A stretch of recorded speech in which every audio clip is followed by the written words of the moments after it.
RGV బయటికి రా, బయటికి రారా బాయ్, బయటికి రా. సినిమాలు తీసుడు గన్మెన్లను పెట్టుకొని తిరుగుడు కాదురా, బయటికి రా.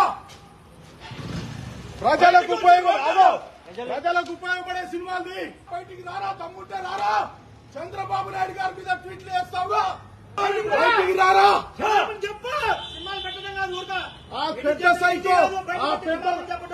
పెద్ద సైకో గాంతో తిరిగి ఈ పిల్లి పిత్రే సైకో గాడు ఏదో ఎలక్షన్ ముందు చేయబోతుండో చంద్రబాబు నాయుడు గారిని టచ్ కూడా చేయలేరురా. వీడియోలు కాదురా తీసుకునేది, రమ్ము ఉంటే రమ్మని రా. రే చెప్పండి రా, వాడు ఉన్నాడా, తొంగున్నాడా, లేకపోతే ఏదైనా ఆడదాని కాళ్ళు నాకుతాడా చెప్పండి. దానికి తెలుగు యువత వచ్చిందని చెప్పండి రా, తెలుగుదేశం పార్టీ సైనికులు వచ్చినామని చెప్పండి రా. ఖచ్చితంగా రామ్ గోపాల్ వర్మ మీద కేసు పెట్టాల్సిందే. వాడిని ఐపీసీ 506, 509 కింద సెక్షన్ల కింద బుక్ చేయాల్సిందే.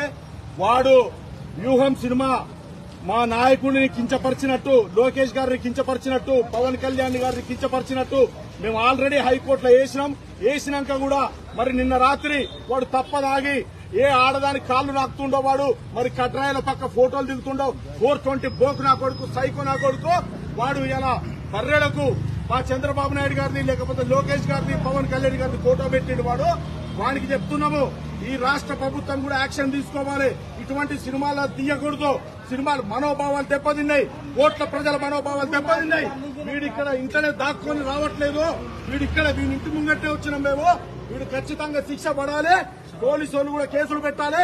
ప్రొడ్యూసర్ కౌన్సిల్ ఏదైతే తెలుగు ఫిలిం ఛాంబర్ ఉందో వాళ్ళు కూడా దీని మీద యాక్షన్ తీసుకోవాలి. డైరెక్టర్ కౌన్సిల్ కూడా యాక్షన్ తీసుకోవాలి. ప్రొడ్యూసర్ కౌన్సిల్ కూడా యాక్షన్ తీసుకోవాలని మరొకసారి ఒకవేళ బహిరంగంగా వాడు క్షమాపణ చెప్పాల్సిందే.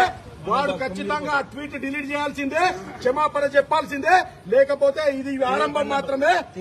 రోజు తీవ్రత పెరుగుతుంది. అదే విధంగా థియేటర్ యజమానులకు, డిస్ట్రిబ్యూటర్లకు, ప్రొడ్యూసర్లకు, డైరెక్టర్లకు, ఎగ్జిబిటర్లకు మేము హెచ్చరిస్తున్నాం.